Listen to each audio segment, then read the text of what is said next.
അസ്സാം വലൈക്കും വർഹമത്തുള്ളാഹി വബറകാതുഹു. ഞാൻ മഹ്മൂദ് കൂരിയ. പരിശുദ്ധമായ റമദാൻ്റെ ഈ ഒരു രാത്രിയിൽ ഏറെക്കുറെ 1 മണി സമയത്ത് ചെറിയൊരു യാത്രക്കിടയിലാണ് ഇങ്ങനെ ആദ്യമായിട്ടാണ് ഒരു വീഡിയോ റെക്കോർഡ് ചെയ്യുന്നത്. കഴിഞ്ഞൊരു 3 മാസമായിട്ട് ഞാൻ പലപ്പോഴായി പറഞ്ഞ കഴിഞ്ഞൊരു 10 വർഷത്തിനിടയും 6 വർഷത്തിനിടയിലൊക്കെ പറഞ്ഞ ചില വിഷയങ്ങളിൽ അതിനെ സംബന്ധിച്ച് കഴിഞ്ഞ നവംബർ മുതൽ വ്യത്യസ്ത തരത്തിലുള്ള ഓൺലൈനിൽ വിവിധ സോഷ്യൽ മീഡിയകളിലും വാട്സപ്പ് ഗ്രൂപ്പുകളിലും മറ്റുമൊക്കെ ആയിട്ട് പലതരത്തിലുള്ള ചർച്ചകൾ നടക്കുന്നതിനെ പറ്റി നേരെ ചൊവ്വയും അല്ലാതെയൊക്കെ ആയിട്ട് അറിയാൻ കഴിഞ്ഞു. അപ്പോൾ അതിൻ്റെ ഒരു അടിസ്ഥാനത്തിൽ ഒരു വിശദീകരണം നൽകുക എന്നുള്ളത് വളരെ വേണ്ടപ്പെട്ട സുഹൃത്തുക്കളൊക്കെ പറഞ്ഞതിൻ്റെ ഒരു അടിസ്ഥാനത്തിലാണ് ലൈവിൽ വരുന്നത്. ഇതിൽ വിശദീകരണങ്ങൾക്ക് പോകുന്നതിൻ്റെ മുമ്പ് ഞാൻ ആദ്യമായി 2 കാര്യങ്ങൾ പറയാൻ ഉദ്ദേശിക്കുന്നുണ്ട്. ഒന്നാമതായി ഇത്തരമൊരു വിശദീകരണം നൽകേണ്ട സാഹചര്യം വന്നതിലുള്ള ഒരു അഗൈതവമായ അല്ലെങ്കിൽ നിർവ്യാജ ഖേദം ഞാൻ പ്രകടിപ്പിക്കുകയാണ്. തെറ്റിദ്ധാരണകൾ പരത്തുന്ന തരത്തിലുള്ള എൻ്റെ വാക്കുകൾ സംഭവിച്ചതിൽ 2 സാഹചര്യങ്ങളിലാണ് കാര്യമായിട്ട് അത് ചർച്ചകൾ വന്നിട്ടുള്ളത്. ഒന്ന് 2014 ഞാൻ എഴുതിയ ഗാസ പലസ്തീൻ വിഷയത്തെ പറ്റിയിട്ടുള്ള ഗസ വിഷയത്തിലുള്ള ഒരു ലേഖനവും, പിന്നെ 2019 കേരള ലിറ്ററേച്ചർ ഫെസ്റ്റിവലിൽ നടത്തിയിട്ടുള്ള ഒരു സംഭാഷണത്തിൻ്റെ ഭാഗങ്ങളും ആണ് കാര്യമായിട്ട് വിവാദങ്ങളിലേക്ക് വഴിവെച്ചിട്ടുള്ളത്. അത് പിന്നെ അങ്ങനെയുള്ള തെറ്റിദ്ധാരണജനകമായ എൻ്റെ ഭാഗത്തു നിന്നുണ്ടായിട്ടുള്ള പ്രസ്താവനകൾ അല്ലെങ്കിൽ തെറ്റിദ്ധാരണകളിലേക്ക് നയിക്കുന്നതെല്ലാം നമ്മൾ എപ്പോഴും ആത്മപരിശോധന ചെയ്യണം എന്നാണല്ലോ നമ്മൾ പഠിക്കുന്നതും അറിയുന്നതൊക്കെ. അപ്പോൾ ആ ഒരു രീതിയിൽ അങ്ങനെയുള്ള തെറ്റിദ്ധാരണ ഉണ്ടാകുന്ന തരത്തിൽ എൻ്റെ ഭാഗത്തു നിന്നുണ്ടായ പ്രസ്താവനകളിൽ അല്ലാണെങ്കിൽ അതിലുള്ള വാക്കുകളിൽ ഒക്കെ ഞാൻ നിർവ്യാജം ഖേദം പ്രകടിപ്പിക്കുന്നു. അതിൽ പിന്നെ ആൾക്കാർക്ക്, പ്രത്യേകിച്ച് സുഹൃത്തുക്കളും ഗുരുവര്യന്മാർക്കും പിന്നെ സഹകാരികൾക്കും ഒക്കെ ആയിട്ടുണ്ടായ വിഷമത്തിലും ഞാൻ എല്ലാവരോടും മാപ്പ് ചോദിക്കുന്നു. രണ്ടാമത്തെ ഒരു കാര്യം, ഞാൻ കഴിഞ്ഞ വർഷങ്ങളിലൂടെയൊക്കെ 10 വർഷത്തിലധികമായിട്ട് പലപ്പോഴായിട്ട് എഴുതിയിട്ടുള്ള കാര്യങ്ങൾ ഒക്കെ എൻ്റെ വ്യക്തിപരമായ അഭിപ്രായങ്ങളാണ്. അത് എനിക്ക് ഓരോ സമയത്ത് എഴുതുമ്പോഴോ വായിക്കുമ്പോഴോ ഒക്കെ തോന്നുന്ന, അല്ലെങ്കിൽ സുഹൃത്തുക്കളുമായൊക്കെ സംസാരിക്കുമ്പോഴൊക്കെ തോന്നുന്ന ചില ആലോചനകളാണ് ഞാൻ പലപ്പോഴായിട്ട് പറയുകയും എഴുതുകയൊക്കെ ചെയ്യാറുള്ളത്. പക്ഷേ അത് ഞാൻ പഠിച്ച സ്ഥാപനങ്ങളുടെയോ അല്ലാണെങ്കിൽ സുഹൃത്തുക്കളുടെയോ ഒക്കെ പേരിൽ, അത് പ്രത്യേകിച്ച് ദാറുൽ ഹുദ പോലുള്ള ഞാൻ 12 വർഷം പഠിച്ച സ്ഥാപനമാണ്. ആ സ്ഥാപനത്തെ എൻ്റെ വ്യക്തിപരമായ അഭിപ്രായങ്ങളിലേക്ക് വലിച്ചെടുക്കുന്നത് വളരെ ദുഃഖമുണ്ടാക്കുന്ന ഒരു കാര്യമാണ്. 12 വർഷം ഞാൻ ദാറുൽ പഠിച്ചത്. ദാറുൽ എന്നുള്ളൊരു പ്രസ്ഥാനം കേരള സമൂഹത്തിന് വളരെ അറിയേണ്ട ഒരു എല്ലാവർക്കും അറിയുന്നതാണ്, ഇനി അറിയില്ലാണെങ്കിൽ അറിയേണ്ടതാണ്. കേരളത്തിൽ മലബാർ മേഖലയിൽ വിദ്യാഭ്യാസ രംഗത്ത് മാപ്പിളമാർക്കിടയിൽ വേണ്ടത്ര വിദ്യാഭ്യാസ സംരംഭങ്ങളൊന്നും സർക്കാരിൻ്റെ ഭാഗത്തുനിന്നോ അല്ലാണെങ്കിൽ രാഷ്ട്രീയ പാർട്ടികളുടെ ഭാഗത്തുനിന്നോ ഒന്നും കാര്യക്ഷമമായതൊന്നും ഇല്ലാത്ത ഒരു സമയങ്ങളിൽ വ്യത്യസ്തമായ ഒരുപാട് മതസംരംഭങ്ങൾ, മതപാഠശാലകൾ ഉണ്ടായിട്ടുണ്ട്. അതിൽ നിന്ന് ഏറ്റവും ഉന്നതമായ അല്ലെങ്കിൽ ഏറ്റവും വ്യത്യസ്തമായ ഒരു വിദ്യാഭ്യാസ പദ്ധതിയുമായി സമൂഹത്തിൽ താഴേക്കടയിൽ നിൽക്കുന്ന ആൾക്കാർക്ക്, മാപ്പിള സമുദായത്തിൽ താഴെക്കടയിൽ കിടക്കുന്ന, സാമ്പത്തികമായും മറ്റൊക്കെ താഴെക്കടയിൽ നടക്കുന്ന, അതേ സമയത്ത് തന്നെ ബൗദ്ധികമായിട്ട് വളരെ മുന്നിൽ നിൽക്കുന്ന വിദ്യാർത്ഥികൾക്ക് വളരെ സൗജന്യമായിട്ട് വിദ്യാഭ്യാസം നൽകുന്ന ഒരു സംരംഭമായിട്ട് 80കളുടെ പകുതിയോടെ വന്ന സംരംഭമാണ് ദാറുൽ. അത് കഴിഞ്ഞ 40 വർഷത്തിനിടയിൽ വ്യത്യസ്തമായ ഒരുപാട് വിദ്യാഭ്യാസ സംരംഭങ്ങൾ കേരളത്തിൻ്റെ അകത്തും കേരളത്തിൻ്റെ പുറത്തും കഴിഞ്ഞ ഏതാനും വർഷങ്ങളായിട്ട്, പ്രത്യേകിച്ച് ഉത്തരേന്ത്യയിലും പിന്നെ കിഴക്കൻ ഇന്ത്യയിലൊക്കെ ഒരുപാട് വ്യത്യസ്തമായ വളരെ ശ്ലാഘനീയമായ പ്രവർത്തനങ്ങൾ നടത്തുന്നുണ്ട്. അപ്പോൾ അതെല്ലാം ഞാൻ വ്യക്തിപരമായി നടത്തിയ ചില പ്രസ്താവനകളുടെ പേരിൽ ആ സ്ഥാപനത്തെയും സംരംഭങ്ങളെയും നിഷ്കാസനം ചെയ്യുന്ന തരത്തിൽ ഉണ്ടാക്കുന്നത് യാതൊരു തരത്തിലും നീതീകരിക്കാൻ പറ്റാത്തതാണ്. ഞാൻ ദാറുൽ 12 വർഷം പഠിച്ച അതിനേക്കാളേറെ മറ്റുള്ള സ്ഥലങ്ങളിൽ ദാറുലേതര സ്ഥാപനങ്ങളിൽ ഞാൻ പഠിച്ചിട്ടുണ്ട്. ദാറുൽ കഴിഞ്ഞിട്ട് ഡൽഹിയിലും നെതർലാൻഡ്സിലുമൊക്കെ ആയിട്ട് പഠിച്ചിട്ടുണ്ട്. അതിനു മുമ്പ് നാട്ടിലെ വ്യത്യസ്ത വിദ്യാഭ്യാസ സ്ഥാപനങ്ങളിൽ പഠിച്ചിട്ടുണ്ട്. അപ്പോൾ ഈ സ്ഥാപനങ്ങളെ ഒന്നും ഇതിലേക്ക് വലിച്ചിഴക്കുന്നത് യാതൊരു തരത്തിലും നീതീകരിക്കാൻ പറ്റാത്തതാണ്. ഉണ്ടാവുന്ന പിഴവുകളടക്കം അത് എൻ്റേത് മാത്രമായിട്ട് എല്ലാവരും മനസ്സിലാക്കണം എന്ന് ആണ് രണ്ടാമത്തെ പറയുന്നത്. ഇതിൽ കാര്യമായി 4 വിഷയങ്ങളിലാണ് വിവാദങ്ങളിൽ ഉണ്ടായിട്ടുള്ളത്. അത് 4ഉം ഞാൻ ഓരോന്നായിട്ട് വളരെ ഹ്രസ്വമായിട്ട് പറയാം. അതുണ്ടായ സാഹചര്യങ്ങളും അത് എഴുതാനുണ്ടായ സാഹചര്യങ്ങളും ഞാൻ ഉദ്ദേശിച്ചത് എന്താണെന്നുള്ളതും അതൊരു പക്ഷേ വേണ്ടതുപോലെ കമ്മ്യൂണിക്കേറ്റ് ചെയ്യാൻ പറ്റാതെ ഇരുന്നതിലും ഒക്കെയുള്ള കാര്യങ്ങൾ പറയാം. ഒന്നാമത്തത് ഏറ്റവും പഴയ ഇതിൽ നിന്ന് തുടങ്ങാം. അത് ഗാസ വിഷയത്തിൽ 2014 മലേഷ്യയിലൂടെ യാത്ര ചെയ്യുന്ന സമയത്ത് അന്നുണ്ടായ ഒരു സുഹൃത്തുമായിട്ടുള്ള 2 സുഹൃത്തുക്കളുമായിട്ടുള്ള സംഭാഷണത്തെ തുടർന്ന് എഴുതിയൊരു വിഷയമാണ്. അതിൽ കാര്യമായിട്ട് ജൂതന്മാരെ മുഴുവൻ കൊന്നൊടുക്കണം എന്നുള്ള രീതിയിലുള്ള ചില പ്രസ്താവനകൾ അന്ന് പത്രങ്ങളിലൊക്കെ പ്രത്യക്ഷപ്പെടുന്നുണ്ടായിരുന്നു.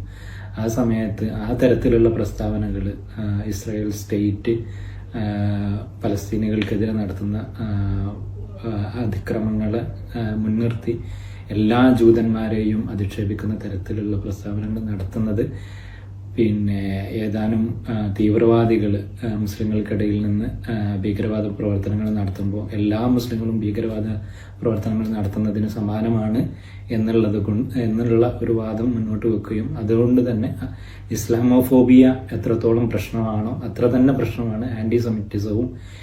അതോടൊപ്പം തന്നെ ആന്റിസെമിറ്റിക്കായിട്ടുള്ള വാദങ്ങൾ ഉയർത്തുന്നതോടെ ഈ ഗാസ പോലുള്ള വിഷയങ്ങളിൽ ആഗോള സമൂഹത്തിൽ പ്രത്യേകിച്ച് ഇന്ന് ഇസ്രായേൽ കഴിഞ്ഞ വർഷങ്ങളായിട്ട് 1 വർഷത്തിലധികമായിട്ട് ഗാസയിൽ ഇസ്രായേൽ നടത്തിക്കൊണ്ടിരിക്കുന്ന വളരെ നിഷ്ഠൂരമായ വംശഹത്യ ജനോസൈഡിനെ നിരാകരിക്കുന്ന തരത്തിലുള്ള പ്രസ്താവനകൾ ഈ ആന്റിസെമിറ്റിക് വാദങ്ങൾ ഉയർത്തുന്നതോടെ ഉണ്ടാവാൻ സാധ്യതയുണ്ട്. അപ്പോൾ അതിൽ നിന്ന് ഇസ്ലാമോഫോബിയ, നമ്മൾ ഇസ്ലാമിനെ വിമർശിക്കുന്നത് എത്രത്തോളം പ്രശ്നമാണോ അല്ലെങ്കിൽ ഏതാനും മുസ്ലിങ്ങളുടെ പ്രവർത്തനങ്ങളെ മുൻനിർത്തിയിട്ട് ആ മതത്തെ മുഴുവൻ നിരാകരിക്കുന്നത് എത്രത്തോളം പ്രശ്നമാണോ എന്നതുപോലെ തന്നെയാണ് ഏതാനും ജൂതന്മാരുടെ, അതായത് പ്രത്യേകിച്ച് ഭരണത്തിലിരിക്കുന്ന ഏതാനും ജൂത വ്യക്തികളുടെ പ്രവർത്തനങ്ങൾ, ഗവൺമെന്റിന്റെ പ്രവർത്തനങ്ങൾ മുൻനിർത്തിയിട്ട് പ്രത്യേകിച്ച് ഇസ്രായേലിലൊക്കെ ഇസ്രായേലിനെതിരെ ബെഞ്ചമിൻ നെതന്യാഹുവിനെതിരെയൊക്കെ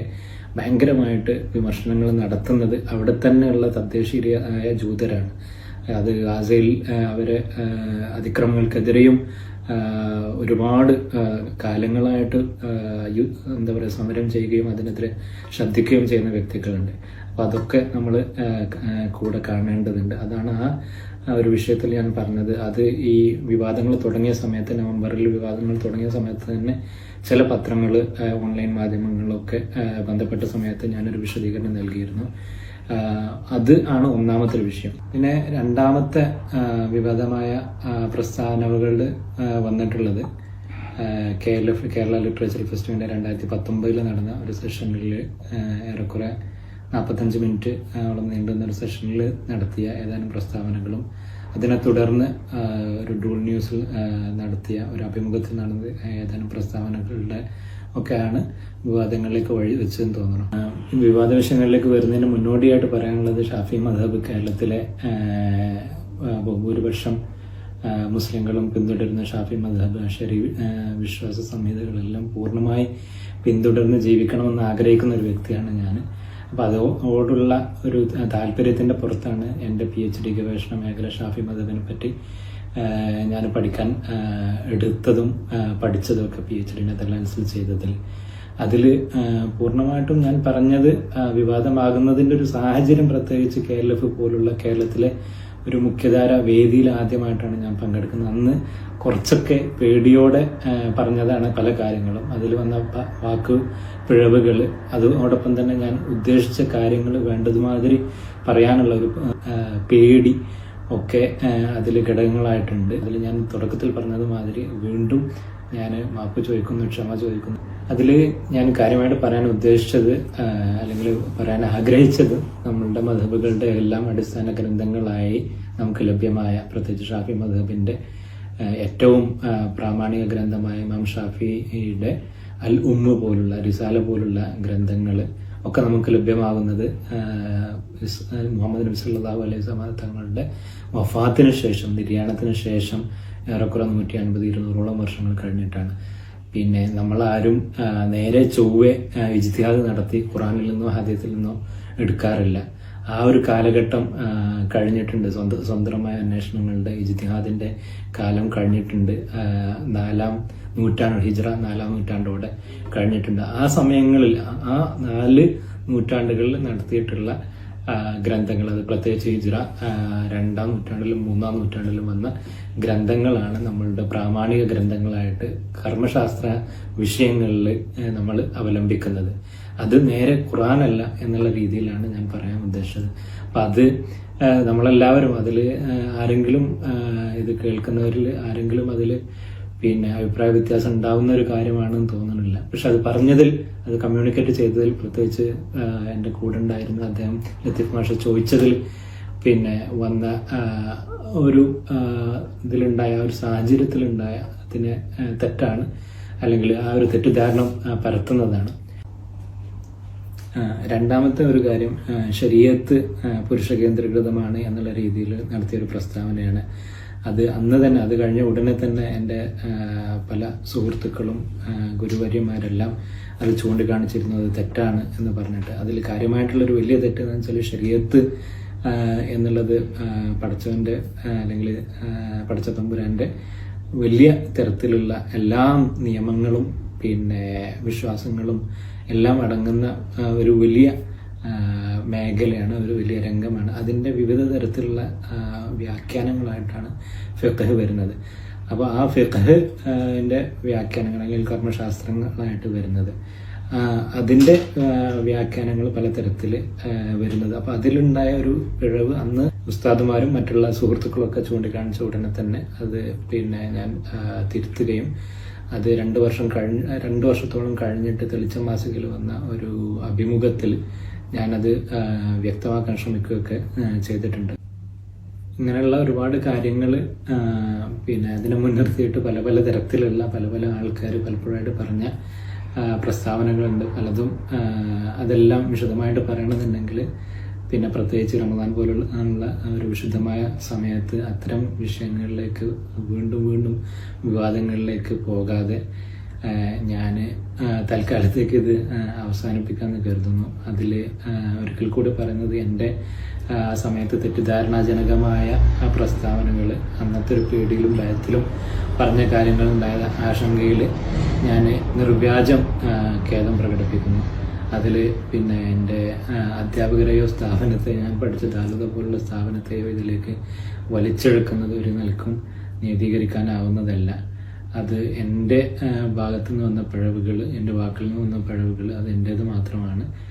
പിന്നെ അത്തരം പിഴവുകളിൽ നിന്നെല്ലാം പിന്നെ മോചിതമാവുന്ന തരത്തിൽ നമുക്കെല്ലാവർക്കും പഠിക്കാനും അന്വേഷിക്കാനും കാര്യങ്ങൾ മനസ്സിലാക്കാനും പഠിച്ചവൻ അനുഗ്രഹിക്കട്ടെ. അസ്സലാമു അലൈക്കും വറഹ്മത്തുള്ളാഹി വബറകാതുഹു.